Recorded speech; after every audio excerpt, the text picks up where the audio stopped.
Murphy Austin Adams Schoenfeld LLP, focusing on business law and commercial litigation, is proud to support Rob on the Road, Region Rising. More information available at murphyaustin.com. And now, Rob on the Road, exploring Northern California. And joining me now is Lyle Jones from the Crocker Art Museum. Lyle is the Mort and Marcy Friedman Director and CEO. It is great to see you, Lyle. Thanks for being here. My pleasure, Rob. Good to see you. Good to see you too. Let's talk about the state of affairs at the Crocker right now. First of all, how are things going? It's been a very hard couple of years. It has. I think of two different things. I have a friend who often says, well, it's not boring. And it's not the way things going. And then the other one, of course, is may you live in interesting times. And these certainly are, and all of its various connotations. It's difficult. The fact is we're fine. We're absolutely fine. And so many hundreds of thousands of people are not, and institutions are not. So I'm very grateful for the fact that we are doing just fine. But it is difficult when you set plans and you spend a lot of time planning, and then all of your plans basically poof, they all have to change, and then you redo them, and then poof, they have to change again.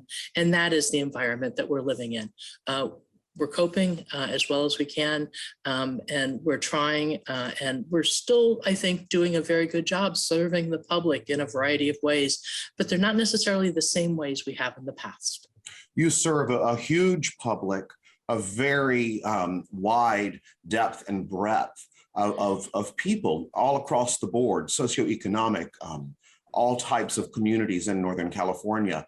So has it been hard to maintain those services? And when we talk about things at the Crocker, are you still able to reach some of the people that desperately need you the most?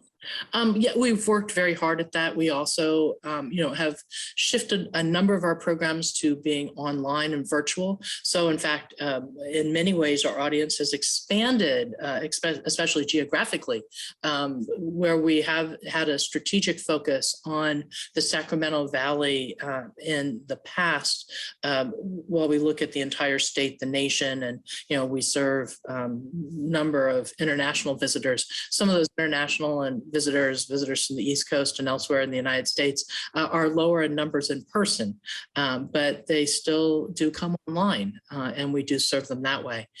We have and Rob, you know this, we have a very long-standing program called Block by Block that embeds Crocker educators in various neighborhoods throughout the Sacramento, city of Sacramento.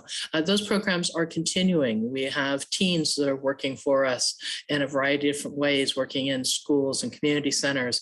We have educators in the schools. We do programs online. We are open to the public now. We were closed for 11 months, which was that was hard. We are now open again. We don't have all of our former hours. We don't have evening hours. We're not open on Tuesdays currently, but we're looking forward to getting back to those as people can feel safer and know that their health is considered when they come back to the museum. So you, during the 11-month period, so much was expanded online, and much of that, many galleries online, so many things are accessible to bring art to the community, and as you said, to the nation and the world. The Crocker being one of California's most renowned art institutions. How are things going financially? Well, there was a prediction when the pandemic started that 30% of all museums in the United States would close. Yeah, we talked about that. You and I did on air about 2 years ago.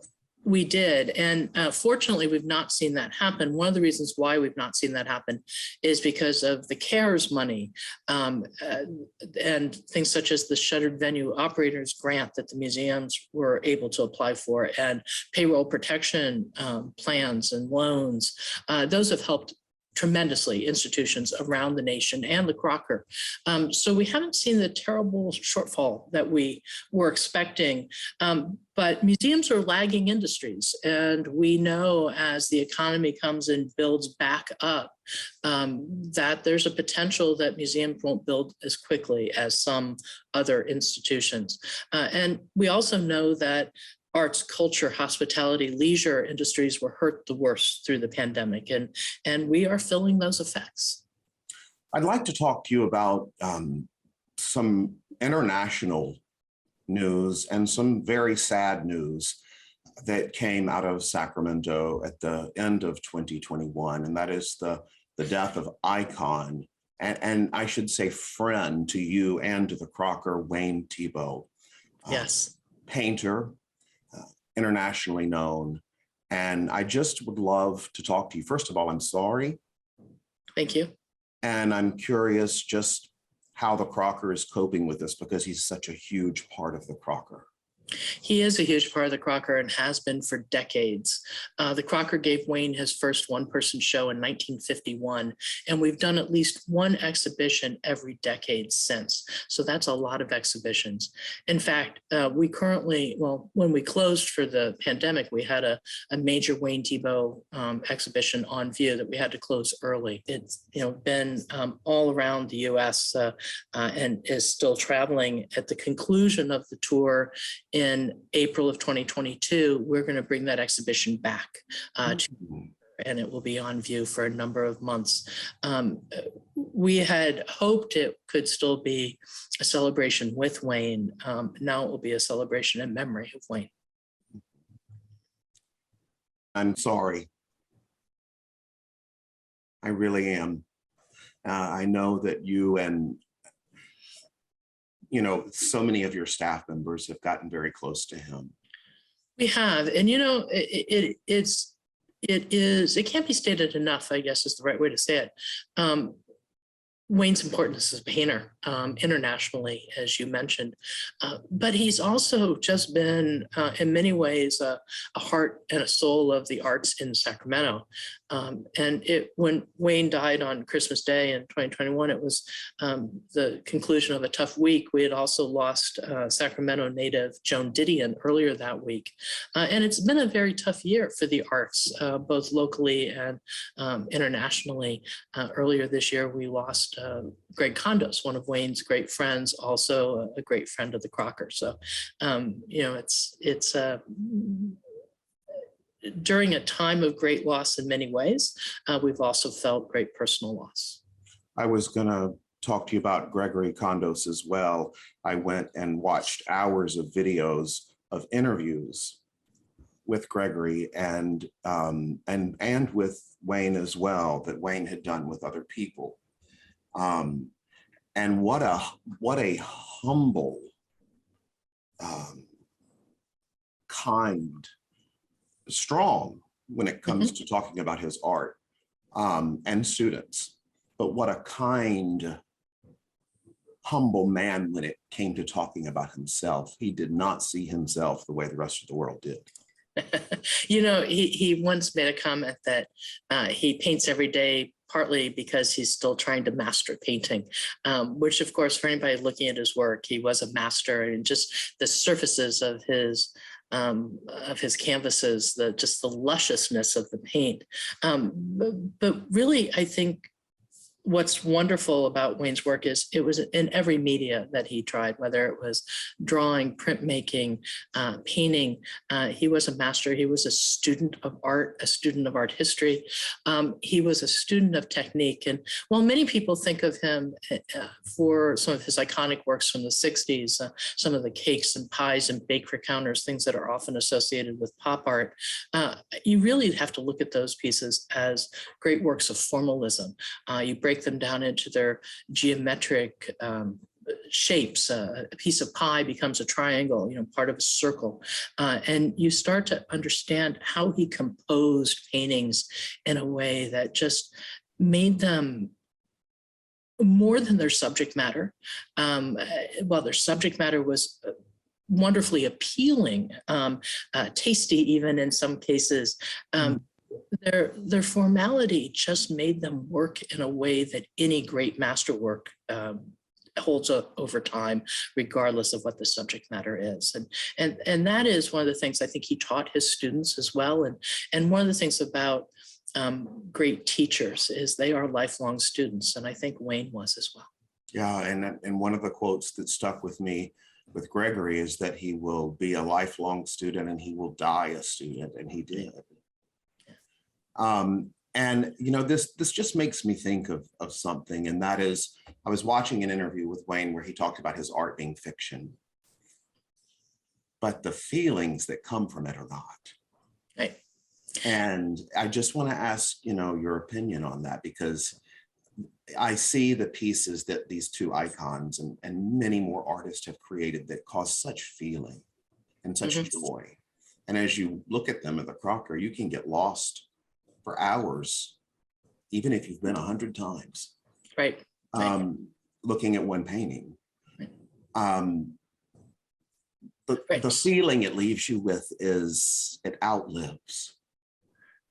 You know, you said paintings are fiction. I tend to think of them as paintings are magic. I do too. I was just quoting him. Right. So, you know, on this flat surface, this flat piece of canvas or a panel or whatever the structure is, artists create a three-dimensionality that is has such realness for us that we can transport ourselves right into the scene. You know, we can be resident in a landscape. We can basically, you know, with Wayne's work, you can taste those pies because you know what pies taste like, and you're just the lusciousness of them. You know, you're right there. You are transported. So they are a fiction, but I do prefer to think of it as a magic. I do too. I was shocked when I heard him say that in an interview about it being fiction, but I will tell you his next sentence said he also thought they were miracles. There you go. That works. That works, yes.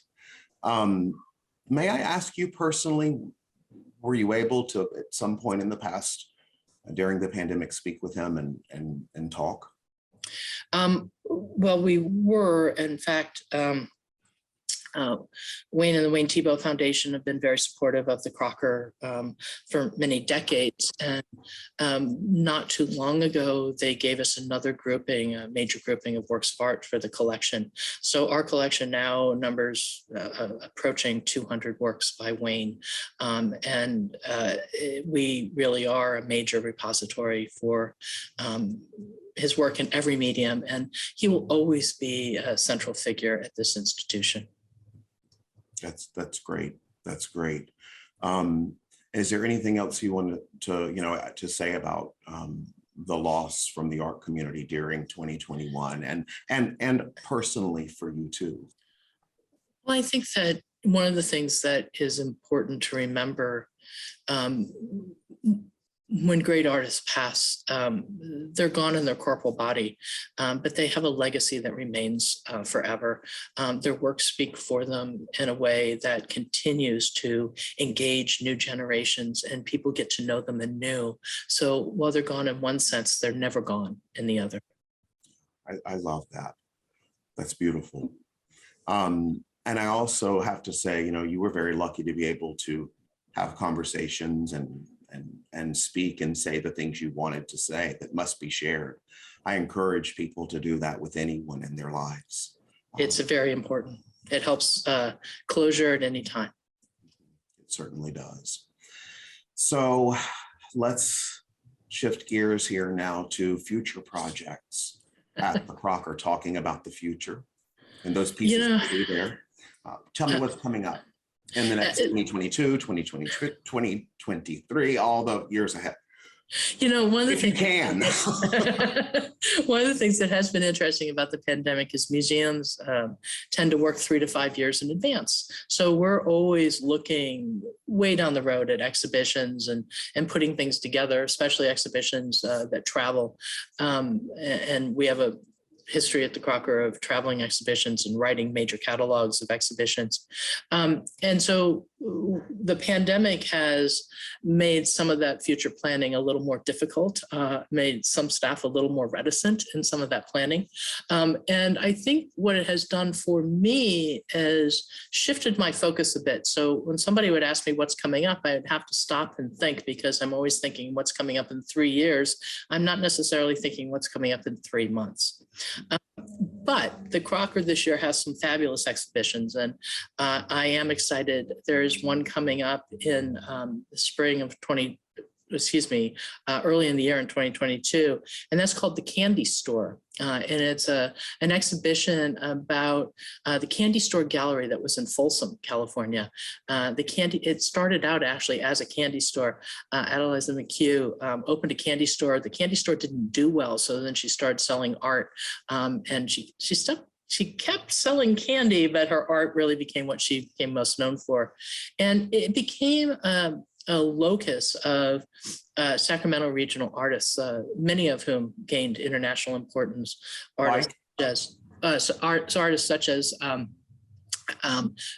Arneson, Robert Arneson, the ceramicist, taught at UC Davis, Roy DeForest, Jim Nutt and Gladys Nielsen, who really are looked upon as Chicago artists, but both taught in Sacramento at Sacramento State University.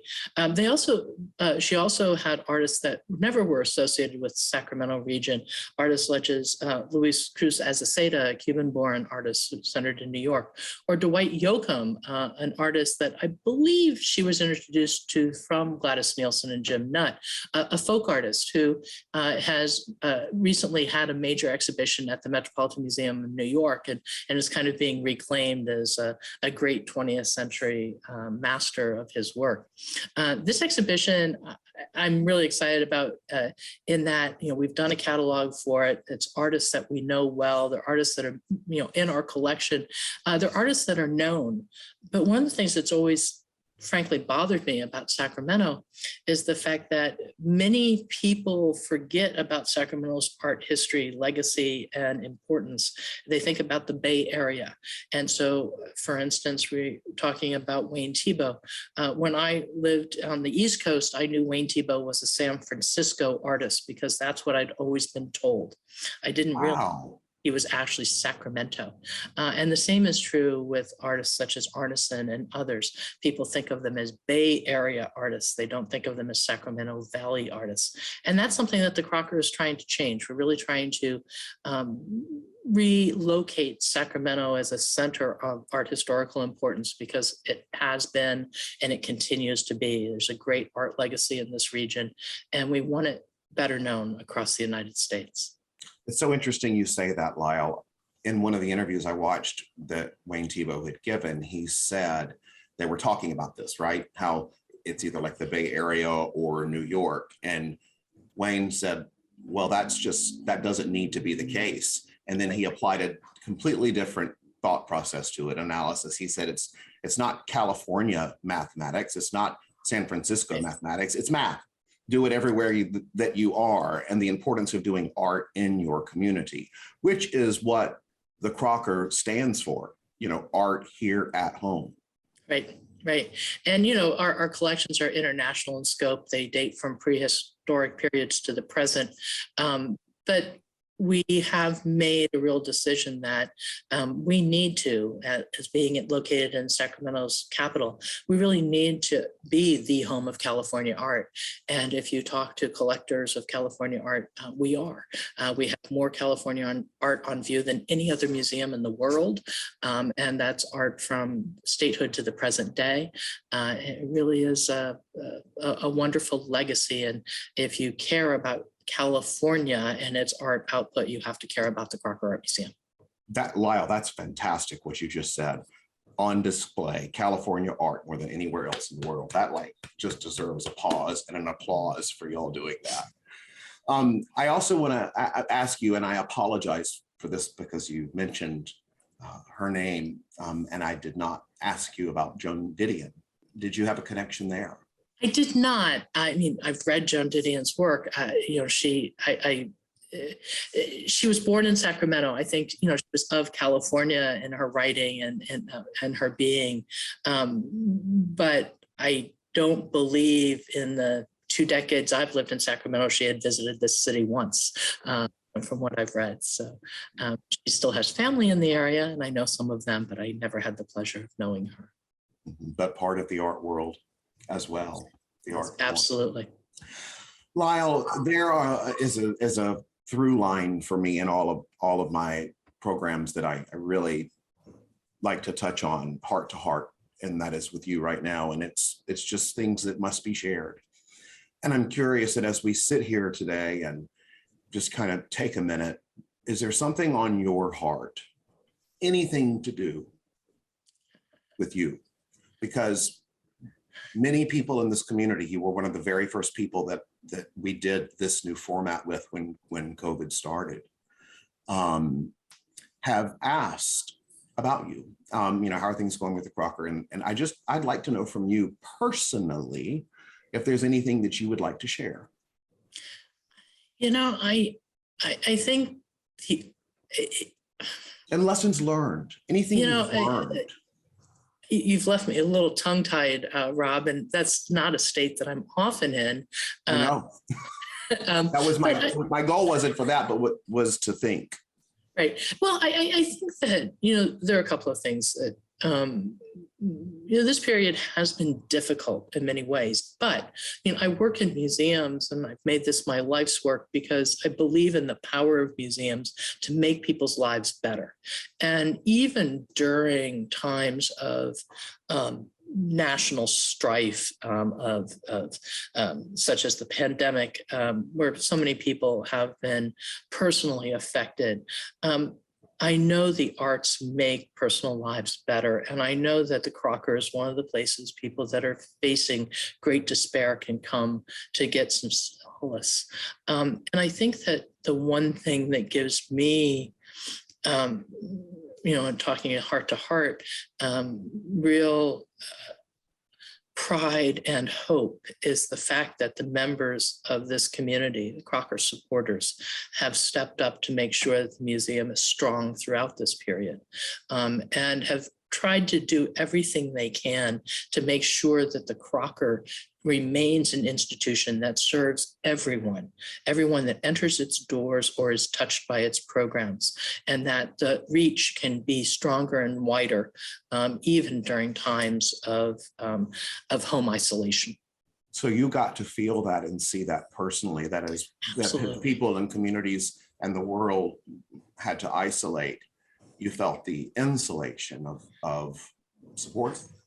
Right, but just the pride that we have presented programs and continue to present programs that mean enough to people that they are willing to sacrifice to make sure that others can take advantage of them.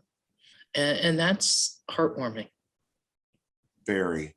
You mentioned something about that the Crocker is a place where people can go in times of strife and pain and joy and or anything, and feel. And I want to tell you that when your doors were closed, there were times when, and I'm talking about when everybody's doors were closed, that I even drove by and sat in the parking area just to feel, because I knew I was close to something that allowed me to express my feelings. Yeah, and you weren't alone. There were other people that did that as well, I've heard. But, we know that the experiences at the museum are really important, but we know that any experience a person can have with art, regardless of where it is important. And part of our community work is really about that. And one of the things that we did early on in the pandemic that I'm very proud of is we put together art packs that we distributed through the food banks, so that people could have art activities at home and create works. We are not alone. Other museums did this across the nation, but we were one of the first ones to do it. We were one of the first institutions to really flip to a virtual path for presenting programs. And I'm very proud of the staff for their innovation and their commitment to serving as many people as possible, even in circumstances that were less than what we consider ideal. I mean, I work in museums because I think that the power of people seeing original works of art, cannot be replicated on a screen. But I'd rather have it replicated on a screen than not have it at all. Mm-hmm. I love that. I love that. You can see the world inside the Crocker. Indeed. You really, truly can. And you definitely can see California, and you can see things from all around the globe that'll blow your mind. Yeah. Lyle, thank you. You are one of the masterpieces. Well, thank you, Rob. I don't know about that, but it's an honor to be here. It's great to see you. Lyle Jones, Director and CEO, and Marcy Friedman, Director and CEO of the Crocker Art Museum. Great to see you, and thank you so much for joining me again here on Rob at Home, my friend. Thank you. Thank you.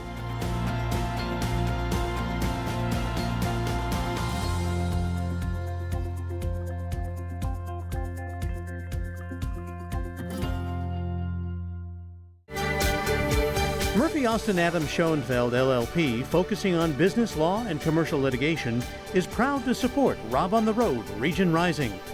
More information available at murphyaustin.com.